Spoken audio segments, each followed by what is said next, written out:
Yawgmoth Thran Physician versus Sidisi Brood Tyrant, the Scarab God, and Azusa Lost But Seeking. Well, we have a couple of lands into Leaden Mere. That's a risky keep, but I think we will. We'll end up emptying our hand, but at least we can hopefully get into a Necropotence quite quickly. Yawgmoth Thran Physician is 4 mana for a 2/4 with pro-humans. Pay a life, sack a creature, put a minus counter on up to 1 creature and draw a card. And then for 2 black and discard you can proliferate. Let's just get down a black mana. Unfortunately didn't draw into another one. We have fetches in the deck because we run Crucible of Worlds. So if we get into Crucible of Worlds and we're struggling on lands, then we can go for a Polluted Delta type card and make sure that we get into a land every turn. And as usual, Azusa has ramp. And as usual, Azusa has a turn 1 Sol Ring because of course they do. Let's see how many lands they get down. Yep, they've got the full 2 additional lands there. Azusa, Lost But Seeking, you may play 2 additional lands on each of your turns. That's a 1/2 for 3 mana. And in my experience, Azusa always has a turn 1 Sol Ring. They only have 2 cards left in hand though. So hopefully it's not something for us all to worry about. The Scarab God is 5 mana in Dimir for a 5/5. At your upkeep, each opponent loses X life and you scry X, where X is the zombies you control. For 4 mana you can exile a creature from a graveyard and you get a 4/4 zombie copy of it. When it dies, you return it to your hand at the beginning of the end step. And Scarab God has gone for Necromancer's Stockpile. Sidisi's gone in for Sakura Tribelder and sacked it immediately for a tapped basic straight into play. Sidisi Brood Tyrant is Sultai, 4 mana for a 3/3. When it enters the battlefield or attacks, put the top 3 cards of your library into your graveyard. Whenever 1 or more creatures is put into your graveyard from the library, you get a 2/2 black zombie token. Okay, let's just go for the Thespian Stage. We've got a land at least, but oh, and someone's played an Urborg. I didn't realise that, so that's really good for us. Yeah, that's really good because we have a couple of colourless lands in hand. Or lands that generate colourless, I should say. But because of the Urborg, all lands are swamps. So none of us are going to struggle generating black mana. Another land from Azusa, which means on turn 2 they are up to 3, 6, 7 mana. And they've got a planar bridge. That looks like a god hand to me. 8 and tap, search your library for a permanent and put it onto the battlefield. Well, there's only one opponent that's likely to deal with artifacts, really, and that is Sidisi. The Necromancer's Stockpile, they discarded a Jingataxius, so they just got to draw a card there because Jingataxius is not a zombie. Okay, and an Animate Dead, no doubt, going on to that Jingataxius that our opponent just put into the graveyard. The Animate Dead can reanimate any creature from any graveyard. So that means our opponent draws 7 cards at the end step, and we all have our max hand size reduced by 7. I think it's up to us to get down a Toxic Deluge here. Alright, we get into another Snowland, so that is good. Yeah, we have to kill our own Mere, unfortunately. So we'll put the 4 life into Toxic Deluge. And we'll see if Sidisi has counter magic for us. And we were forced to do that there because our max hand size was going to be reduced by 7, which means we discard our entire hand. I would like to have gotten a Necropotence down there, but like I say, our hand was forced. Genesis Wave goes in for some more lands and an Altar of Dementia. This has finally come out with, what is it called? Modern Horizons, with a new frame. I'm one of these people that doesn't like the brown artifact frames. So it's good to finally get the new silver frame on Magic Online. Just going for discard and draw with Necromancer's Stockpile again, I think. And they have discarded Geth, Lord of the Vault. And because that's a zombie, they end up with a zombie token. And there we go, getting into a land. Okay, I missed that. That went by really quickly, but Sidisi went for Maelstrom Pulse onto the Planar Bridge, and then into a Grizzly Salvage. So they have lots and lots of cards in the graveyard now. Over to our turn, let's get down this Volrath Stronghold. And I think we just go for Liliana here. I think we need to make sure that we don't look like too much of a threat. And we don't actually have a means of flipping over Liliana currently, so people shouldn't be too worried about it. Definitely don't think we're going to be getting out the Eco Rats, because Infect will definitely make us a target. If we get down Infect onto the table, I think we need to be winning pretty sharpish after that. And a Primal Surge from our opponent. Exile the top card of your library. If it's a permanent, you may put it onto the battlefield. If you do, repeat this process. Did they just whiff on the first card with Primal Surge? Wow, what are the odds of that? Yeah, our opponent's saying that they revealed a sorcery. They've got 3 sorceries in the entire deck. 1 in hand, 1 in the graveyard. And they revealed the 1 remaining sorcery off the top with the Primal Surge. Yeah, they need to see a lot of permanents with a Primal Surge, but I can't say I feel too badly for our opponent. They've gotten off to a really, really fast start. And if they just want to top deck lands for the rest of the game, then that's okay with me. Okay, going in with the zombie at Sidisi. That surprises me. I think we should be trying to get rid of Azusa as quickly as possible. Scarab God has gotten in for a Mox Diamond, by the way. And there is the Cabal Coffers and Herbal combo online now. Good thing about that is that we can use Thespian Stage to copy our opponent's Cabal Coffers.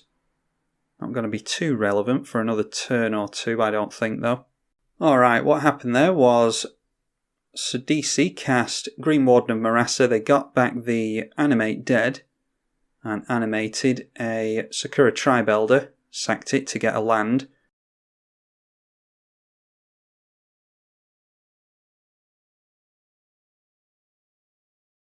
Speaking of lands, we get into another one. What do we want? We'll name Human with this. And then I think it's just Necropotence. Unfortunately, 1 mana away from copying something with the Thespian Stage. And then we'll just put, what have we got? 5, maybe? Yeah, we'll just put 5 into Necropotence. We're going to gain some life back with Liliana when we swing in at Azusa. And then at the end of the turn, we get our Necropotence triggers to go off, and we fill our hand, and wow, I'm glad I drew 5, because we didn't have another land. Let's go for getting rid of Eco Rats, because I don't think we're anywhere close to an Eco Rats Infect win. We don't have too much Infect in the deck. It's just for the late games that are really dragging on. A Primeval Bounty coming down for Azusa. That's a really good one that we play in, what is it called? Nissa Vastwood Seer. And then Carpet of Flowers. At the beginning of each of your main phases, if you haven't added mana with this ability this turn, you get X mana of any one colour, where X is the number of islands a target opponent controls. And Carpet of Flowers targeted the Scarab God player, who has 2 islands in hand, or 2 islands in play. And Azusa has come back down, by the way, which means our opponent gets a free beast from the Primal Bounty. And a Lion's Eye Diamond from the Scarab God, that is tap, discard your hand and sack for 3 mana of 1 colour. Now, is this a reanimate spell from our opponent? Oh, they've gone for Mind Crank. That is part of a combo, an infinite combo. Whenever an opponent loses life, they put that many cards from the top into their graveyard. And then a Cellar Door, 3 and tap. Target player puts the bottom card of their library into their graveyard. If it's a creature, they get a black zombie token. Now, let's have a look at Scarab God's graveyard. They've got the Jingataxius, the Geth, a Dragon Lord Silumgar, and a Merciless Executioner. Okay, we have a Reanimate, which puts a creature card from a graveyard onto the battlefield under our control. I'm wondering if there's something worth going for in one of our opponent's graveyards. Well, there's a Noxious Gearhulk in Sidisi's graveyard. Now, I'm just trying to think through the turn here. We get down Urborg next turn. We tap 2 mana to make the Thespian Stage a copy of the Cabal Coffers while it's still in play. That will leave us with 3 mana. We can perhaps go for Reanimate onto... where is it? The Merciless Executioner. And then that would flip over the Liliana. And then maybe get down a Death Greeter as well for more blocking ability. Yeah, because we'd have to block the Beast. And then these 2 as well. Yeah, I don't know if it's worth flipping over Liliana or not. Okay, so just getting down the Sidisi. Let's definitely go for copying the Cabal Coffers. And then we'll go for the Death Greeter. And we can go for Reanimate onto something. Do we want to grab something really big? I think that might be the way to go. I'm just going to go for the Jingataxias here. It's going to cost us 10 life to do it, but if we're going to draw a bunch of cards, we're going to mill 10 as well, thanks to that Mind Crank and the 10 damage that we just dealt to ourselves. But it saves us putting a load of life into the Necropotents. We'll just get that life for free. So we draw 7 cards here. Alright, we've got the Deserted Temple. Phyrexian Arena we can ditch. Don't want to discard the Bloodghast because it will get exiled. Let's get rid of the Slumlord, the Petrified Field, Evergrowing Chalice. And there we are. The downside of Necropotents is you don't draw during your draw step, and also when you have to discard a card it gets exiled. So you have to be careful what you discard with your Necropotents. Bloodghast is really good once we get our commander into play, because it means that we can kill off the Bloodghast and start putting minus counters onto things. And we should have a lot of mana next turn because Deserted Temple is 1 and tap to untap a target land. That will be going on the Cabal Coffers, which taps for 2 and we get black per swamp we control. Every land we control is a swamp thanks to the Urborgs that are on the field. Alright, looks like Azusa might not be doing anything, which means that they have to discard that card that's in their hand, because their maximum hand size is reduced by 7. Let's see what they discarded. They got rid of an extra planar lens. I don't know why they didn't cast that actually, because there's no other snow-covered forests in play. Yeah, not sure why they didn't go for that. A Snapcaster Mage coming down for Scarab God, and I'm not sure... Oh, they'll be going for the Demonic Tutor, I imagine. Got a Demonic Tutor in the graveyard, and yep, that's exactly what they're tutoring for. They'll have 5 mana available to them, if they're willing to discard their hand to the Lion's Eye Diamond. Maybe a Living Death, that's 5 mana. Alright, they just decided to go for their Scarab God, so we don't know what they've tutored for yet. Okay, they did discard their hand with the Lion's Eye Diamond, so there's an Immortal Sun, a Mana Drain, and a Hostage Taker. I dare say that might have been what they went for with the tutor, just to get it into the graveyard. And thinking about it, they might as well have discarded their hand for mana anyway, because Jingataxias was going to force them to discard. Now let's see if Sidisi can do anything about Jingataxias. And a Birthing Pod for a couple of life and 3 mana. No doubt they'll be able to get something really good with the Green Warden of Marassa being sacked, and then that will grab something from the graveyard as well on its way out. And paying the life for that for a bit more mill, I imagine, from the Mind Crank. They mill a Mending of Dominaria and a Kodama's Reach. Putting life into the Birthing Pod again for more Mind Crank mill. And a creature's died, so Death Greeter will trigger, and that will give us a life. But surprisingly, they've gone for their own Sidisi. Has that gone into... that's very telling. When the commander hits the graveyard, it usually means some kind of reanimation tactic is going to come into effect. Although there is that 5 mana zombie, isn't there, that reanimates something, and you lose life equal to the CMC. Maybe that's what they're going for. No, just going in for a Shriekmaw. And that blows up the Jingataxias. I'm not actually too worried about that because we were going to draw another 7 cards next turn. Oh, and that flips over Liliana as well. And gains us a life. We'll get a zombie from Liliana here, so we can easily block the Green Warden if it comes in. But yeah, we were going to draw another 7 cards next turn, which wouldn't be a problem if not for Necropotence. I don't really like exiling a lot of cards from the hand. Okay, and then an Animate Dead is going on to the... not the Jingataxius again, surely. No, it's going on to Dragonlord Silumgar this time. When it enters the battlefield, gain control of a target creature or planeswalker, for as long as you control the Dragonlord Silumgar. They gain control of the Scarab God. And 4 mana is held up, so it's likely that they're wanting to reanimate some stuff. The Sidisi player has made more use of Scarab God's graveyard than the Scarab God has. Exiling something from the graveyard. Yep, well that finally gets it out of the graveyard, but we really need a board wipe now to get rid of that Jingataxius. Alright, can we get rid of that Jingataxius by the end of this turn? Well, let's see how much mana we can generate first. Alright, that's 7 mana from the Cabal Coffers, then we untap it. We'll go in for Yawgmoth. That is uncounterable thanks to the Cavern of Souls. And then we'll add some more mana with Cabal Coffers. So we're up to 8 there.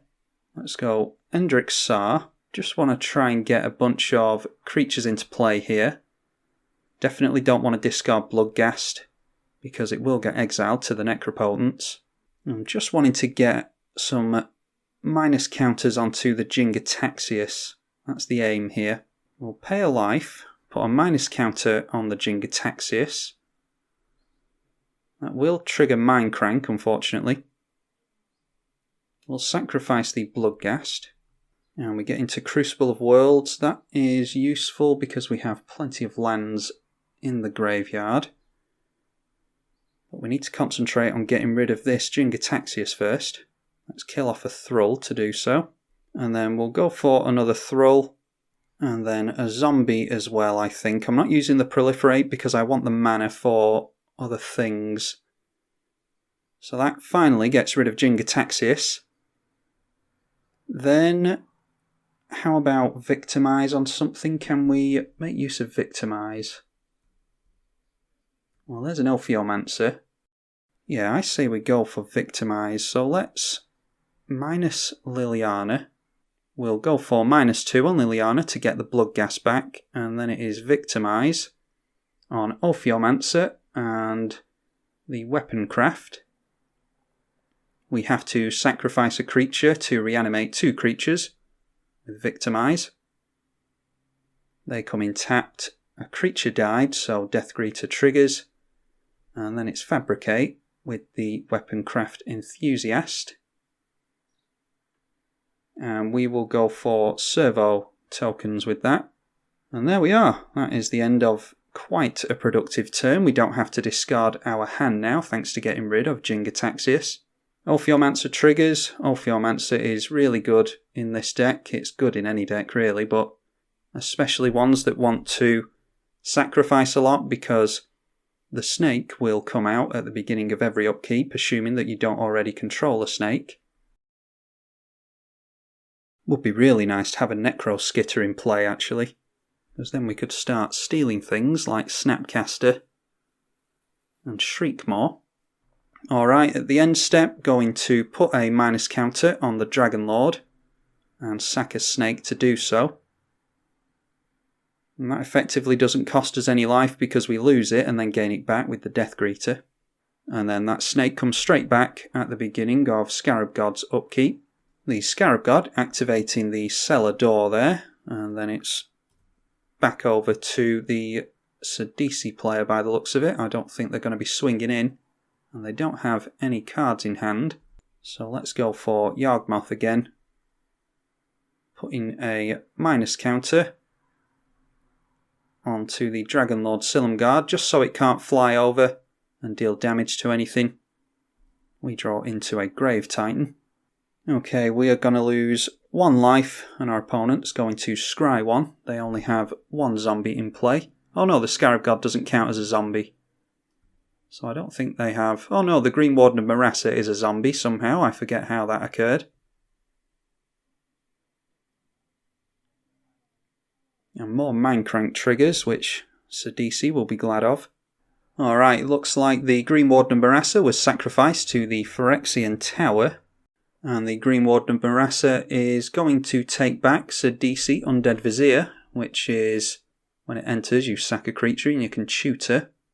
And then the Scarab God is exiling a creature.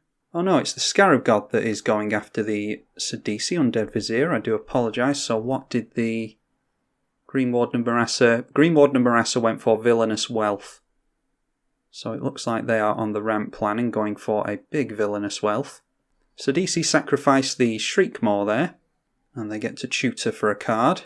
They do have 7 cards in hand, so probably the biggest threat at the table, other than us, is the Sidisi.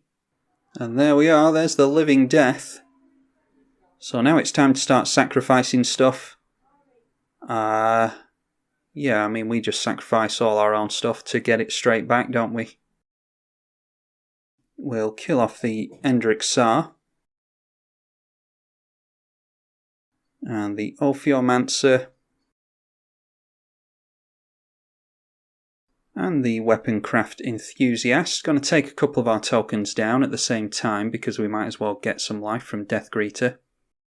Speaking of which, we'll sacrifice the Death Greeter. And leave it at that because Yawgmoth cannot sacrifice itself. And there we are. We get all our creatures back. Or nearly all of them. There is a Yawgmoth in play though, as well as a Merciless Executioner and a Mulldrifter, but our Weaponcraft Enthusiast is going to give us some tokens to sacrifice. We've also got the Bloodghast as well, which we can get back next turn, because we finally get into another snow-covered swamp. Noxious Gearhulk goes in onto the Geth. Yawgmoth goes in at the Sakura Tribalder because it's the only legal target. Sidisi Mills, the Scarab God, will go into its owner's hand at the beginning of the end step. Solemn is a Rampant Growth. Mulldrifter draw 2. Green Warden of Marassa was not exiled. I thought they had gotten the Villainous Wealth back with that, but perhaps they didn't exile it. No. To get back the card with Green Warden of Marassa, you have to exile it when it hits the graveyard, and Villainous Wealth is still in the graveyard, so clearly they didn't do that. Plus it's been reanimated. Obviously can't be reanimated if it's been exiled. Okay, and somehow the Weaponcraft Enthusiast has gone onto the stack without our say-so. I don't know what the rules are there. Perhaps the Sidisi player gets to decide. But we don't get those tokens before Merciless Executioner comes down. So we'll just have to go for the Bloodghast with that. Hostage Taker. What is that going after? Okay, that's going after the Birthing Pod. That has come down under the Scarab God's control. And Scarab God has started to add a bunch of mana now. Okay, it looks like they're going for Geth, Lord of the Vault. Not sure what that's pointed at though. Okay, it's gone for Coalition Relic. Do they have to target their own stuff with that? No, it's from an opponent's graveyard, so they're grabbing someone's Coalition Relic. I don't know whose it is. Sidisi has sacrificed their Sakura Tribe Elder. Okay, well the client tells me in the chat that that is aimed at a Coalition Relic. But the actual client is pointing it towards the Living Death, so... yeah, they get the Coalition Relic there. That is our Coalition Relic that they've stolen. Hostage Taker goes after the Birthing Pod, if my memory serves. This is going really, really slow. Merciless Executioner, we will get rid of the Bloodghast. We'll make a couple of tokens again with the Enthusiast. I don't think we'll ever be putting counters on it, although the plus counters can negate the negative counters. Living Death comes back again with the Green Warden of Marassa. So we're going to have to sit through all of this again.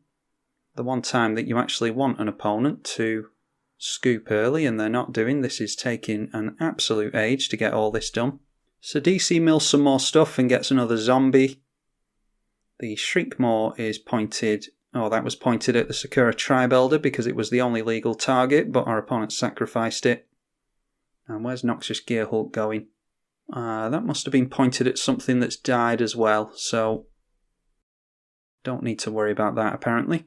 Now, I think to keep our opponent off of that living death, I'm going to go for, where is it, Yawgmoth's Will next turn, just so that we can get Bojuka Bog out of the graveyard. I don't know if there's anything else I want to go for out of the graveyard, really. Okay, Reclamation Sage, I'd be more than happy for them to blow up our Necropotent. Somehow I don't think it's coming towards us. No, it is going at the Necropotent. Yeah, that's fine with me. That means that we don't have to worry about discarding cards anymore. Now, we do have a Demonic Tutor in the graveyard as well, so I'm wondering if we can go for Necro Skitter and getting a lot of minus counters onto things so that we gain control of them when they die. Yeah, let's see. We'll draw a card first. Alright, they had to discard 3 cards there. There's a Wonder, Forbidden Alchemy, Oversouled Cemetery, and a Havengul Lich. Orpheomancer triggers because that's only just been reanimated, so we don't have a snake in play. Whew, okay, now what do we do? Okay, I think our Yawgmoth costs 6, doesn't it? So let's go in for that first of all. Then we get a bunch of Thrall tokens, 4 to be exact. 1 mana to untap the Cabal Coffers. Then we'll tap down the Mirror for a mana. And it's 7 more mana, 7, 8, 9. Yeah, we can go Yawgmoth's Will into Bojuka Bog and get rid of Sidisi's graveyard. That will bring back the Bloodghast.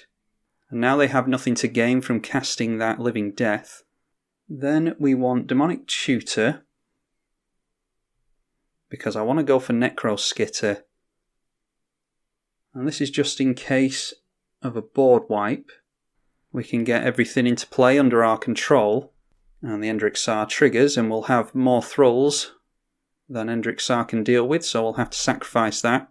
And then, with the Liliana, we are going to discard the, what is it called? Archfiend of Ifnir. Should really have ticked up Liliana before we went for the Bojuka Bog. What does Sidisi? Oh, they just go for a Wood Elves anyway, so it doesn't matter. And then it is Reanimate, and we're going to go for our Ifnir that we've only just discarded. Okay, somehow the Ifnir has been exiled there, and I can't see how. Sure, it'll be obvious once I have a look round the board. In that case, just going to go for the... Where are we? What can we reanimate? Why can't we choose anything from our own graveyard? Okay, we'll just go for the Scarab God, seeing as how we're leaving our opponents waiting so long. Yeah, for some reason couldn't target the cards in my own graveyard there. And when I discarded the Ifnir, the plan was to reanimate it, to reanimate. And then when we discard some cards, we'll wipe our opponent's board with minus counters, but we had our Ifnir exiled for some reason. So I'm not really sure why that happened. But we've got a Necro Skitter into play at least. Yeah, we can't swing in with anything because most of these things have Summoning Sickness. Now let's see what happens when we discard these cards. Yeah, Extra Planar Lens went into the graveyard. Oh, I'm not sure then. We'll get rid of a Swamp because we can get down Crucible next turn. The Sengir and the Pitiless Plunderer are okay, I think. Oh, and we could have gone for a free activation on our Yawgmoth with the Snake. I forgot all about that. Yeah, the things that we discarded at the end of the turn were put into the graveyard, so I'm not sure why the card that I discarded to Liliana was exiled.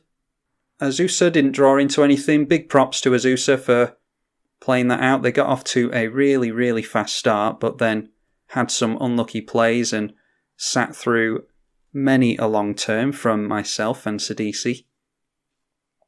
So they waited until the beginning of their turn and drew a card. Didn't like what they saw and decided to scoop to that, so that's fair enough. Let's pay a life and put a minus counter on something. Let's put one on the Muldrifter and get rid of a snake to do it. We might be close to getting an Aristocrat win off actually, but we'll have to be pretty quick about doing it because that Mind Crank is going to mill us out and we will deck ourselves. Necromancer's Stockpile going for another discard effect there, and what are they discarding? They've gotten rid of Sire of Stagnation, and then they decide to scoop, so it's been way too long a game for people, I think, and we have stabilised quite nicely. People don't seem to like what they're drawing into. We'll go for Yawgmoth again, and we'll put a minus counter onto the Birds of Paradise and get rid of the snake again. And then Skitter will trigger because we killed off the Birds of Paradise with a minus counter. So we get that back into play under our control. I think I'd like to put a minus counter on some other stuff as well. Going to attempt to get rid of the Geth here. It's good that we've gotten rid of Mind Crank, because now we can go crazy with these triggers. Start getting rid of some of these thralls as well. Put another minus counter on Geth and kill off a thrall. I don't want our opponent to untap with a Geth, because they'll be able to go for something in our graveyard, no doubt. We get Geth into play under our control. Now, we could minus down that Noxious Gearhulk as well, actually. So let's go for that. I'm just thinking of what they can grab with Birthing Pod, and the less CMC that they have on creatures, the better. So I'm going to go after the Noxious Gearhulk as well here. Need to keep an eye on how many cards we're drawing here, though. We have 25 left in the library.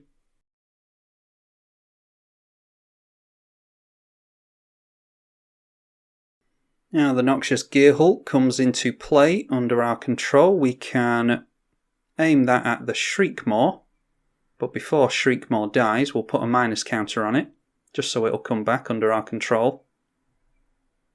And this is all thanks to the Skitter. Everything with a minus counter on it that dies comes into play under our control. And we will kill off the Muldrifter. And again, that will come into play under our control because it has a minus counter on it. I'm hoping they don't go for the Living Death here. We might not win this game because we're going to end up decking ourselves. That's the problem. When we want to throw around minus counters, we're also drawing a card. And there comes Ganti, Lord of Luxury, obviously targeting us. And then Sidisi comes swinging in straight at us. I think we're just going to let it through because they might be trying to get her into the graveyard for a Living Death. So we're just going to allow that through. And we are in control here because if they Living Death, we can bring all their creatures back into play. Oh, actually, they'll be able to exile the Green Warden of Marassa, but the other two will be able to bring back under our control before Living Death resolves, and then they'll just get dumped into our opponent's graveyard. We can also take their Rex Sage to blow up the Birthing Pod in response to anything that they do with that. But I think actually they'll still... yeah, Birthing Pod will still resolve, won't it, even if we blow it up, so... yeah, I think it is too late for that. They can do it at sorcery speed, can't they? Yeah, so we missed our chance there. Let's see what they grab with Birthing Pod. Probably should have taken the Rex Sage to blow that up during the last turn. It's a Possessed Scab. When it enters the battlefield, return a creature, instant or sorcery from graveyard's hand. They've gone for the Ganti, Lord of Luxury. Recasting the Ganti again. And our opponent decides to scoop there. Obviously they didn't like what they saw with Ganti. Yeah, big props to the Azusa player and, well, all three of my opponents actually, but especially the Azusa player. They got off to a really fast start and then didn't really have anything to do throughout most of the game, really, once they ran out of cards, because they whiffed on that Primal Surge, which I'm sure would have won them the game had they not have been incredibly unlucky there. But yeah, all three opponents played it out to the very end. This is an hour-and-a-half long game, so this has been a real grind of a game, and if all the Yawgmoth games are going to be like this, then I don't know if I'm going to get too many Yawgmoth Thran Physician games in. Might have to go for some more infinite combos in the deck to draw games to a close much more quickly than this. Hopefully you all enjoyed that Yawgmoth Thran Physician game. That was one hell of a grind, although hopefully it won't feel like it to you once I have done editing. I'm tribalkai on the EDH channel. Thank you for watching.